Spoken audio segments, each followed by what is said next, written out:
Hello guys, welcome back to my channel and I'm Za and this is Za Canada Vlog.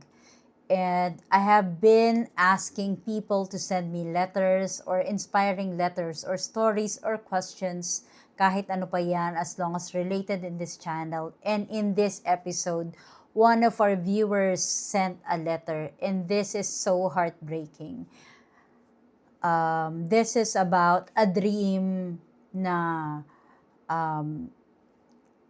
ibinild nila parehong mag-asawa. But then again, the other one moved into separate ways nang hindi niya alam, nang hindi siya aware. So, panoorin hanggang dulo. We are going to read the letter and then talk about things that she can do to move on. Or kasi sinad niya sa akin to para at least mabigyan natin siya ng advice kung ano ang mga dapat niyang gawin or things na that can enlighten her mood or maybe para maka-move on at makapagsimulang uli. So panoorin hanggang dulo, and if you haven't, don't forget to like, share, and subscribe.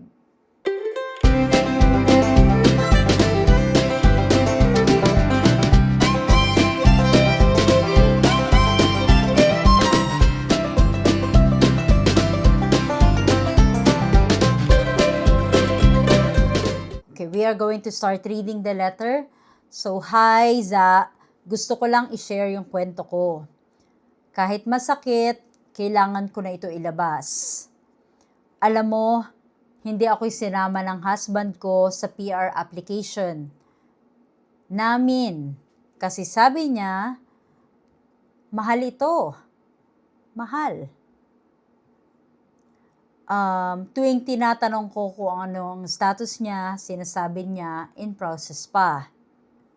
Akala ko okay lang kasi nagtiwala ako sa kanya. Pero ito ang masakit. Nung nalaman ko nung 2024 na approve na pala yung PR niya. At siya nakatira na sa ibang lugar. May kasama ng iba. Parang wala na kaming pamilya. Sobrang sakit na malaman na habang umaasa ako sa kanya, siya pala nagtatayo na ng ibang buhay. Hindi ko alam kung paano magsisimula ulit, pero gusto ko lang malaman ng iba na minsan, kahit gaano mo pa kamahal ang isang tao, minsan mali ang pinili mo. Nagmamahal. Hi. So grabe 'di ba? So imagine nyo yung nagsulat ng letter na to kung paano niya ibinahagi yung kwento niya sa atin at naglakas loob siya na ibahagi yung kwento niya na napakasakit pero kailangan nating malaman para maging lesson para sa iba. Ito yung example na nagtitiwala ka sa taong pinakamalapit sa'yo, sa taong pinakamamahal mo, pinakasalan mo, pero hindi pala yun yung nangyari.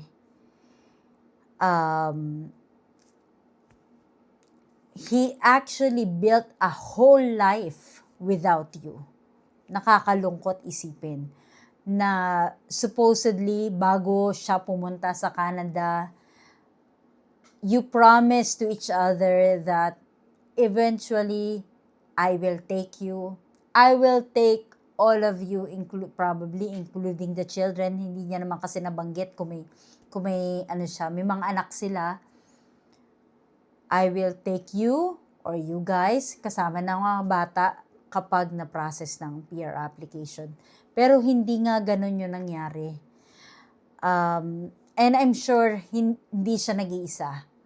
Napakadaming tao na nakaka-relate sa letter na yan. Kasi sa relasyon, kahit close kayo, hanggat hindi natin nakikita yung mga red flags, hanggat hindi natin sila nakikita in action, hangga't hindi natin nakikita kung ano yung mga ginagawa nila sa araw-araw, hindi natin napapansin lahat. Hanggang isang araw, mapapansin mo na lang na bumagsak na pala ang lahat. Na wala ka na palang hinihintay, na kailangan mo na palang lumaban mag-isa. Well, sa ganitong relasyon, ang mahalaga is we focus on ourselves. Natuto tayo na magising, na tumayo sa sarili nating mga paa, maging aware sa mga red flags at huwag hayaang sirain ng ibang tao ang self-worth natin. Hindi lang tungkol ito sa mga PR or sa betrayal, kundi paano natin poprotektahan ang sarili natin emotionally.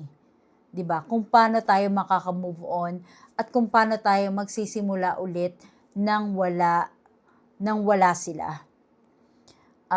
And to the person who actually sent this message or this letter to my email, I admire your courage to share this story.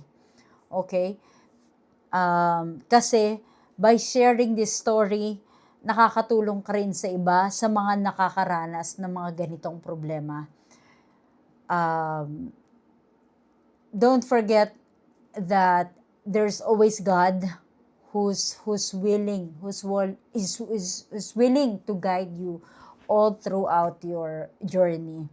Magtiwala ka lang, huwag kalimutang magdasal, at manarig sa Kanya that you are being redirected to a different path. Hindi man kayo magkasama ngayon, then I'm sure that struggles that you are currently experiencing right now, sometimes you have to look at that as a protection. You are being guided para maialis ka sa isang toxic na relasyon.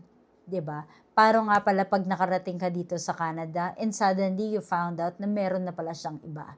'Di ba? Mas masakit. Mas unbearable siguro. 'Di ba?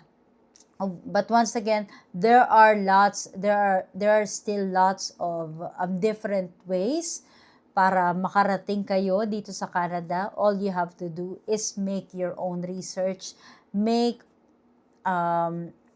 all the things that you can do para makarating ka dito. And ipamukha mo sa Kanya na I don't need you. Hindi kita kailangan para makarating ako dito sa Canada or para maging successful ang buhay ko.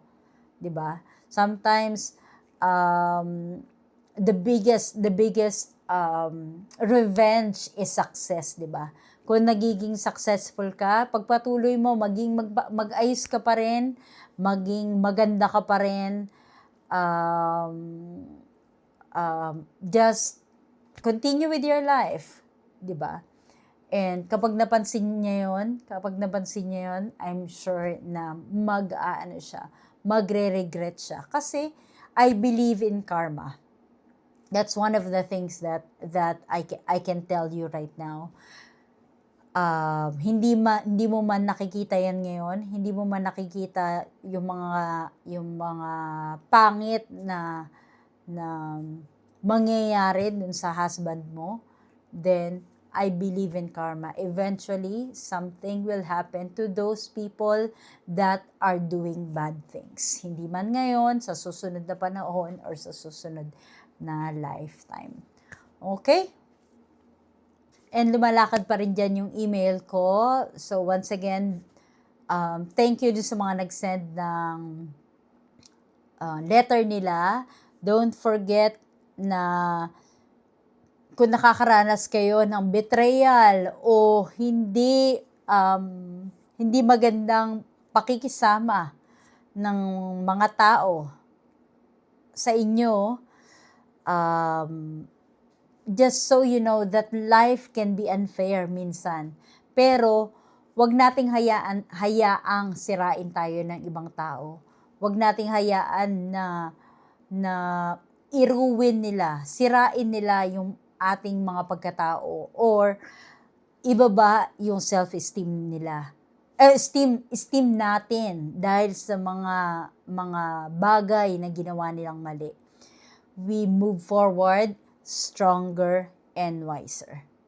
Okay? So once again, ulitin ko lang, lumalakad dyan yung email address ko.